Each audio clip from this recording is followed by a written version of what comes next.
আয়নার সামনে দাঁড়িয়ে কি দেখো, তোমার সৌন্দর্যতে কি আছে লুকোনো। তুমি মনে রেখো রে তোমার সৌন্দর্যকে, ওই বিধাতা একজন নিজ হাতে গড়েছে।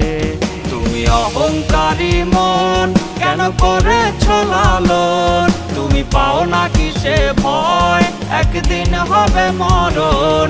তুমি অহংকারী মন কেন করেছো লালন, তুমি পাও না কিসে ভয় একদিন হবে মরণ।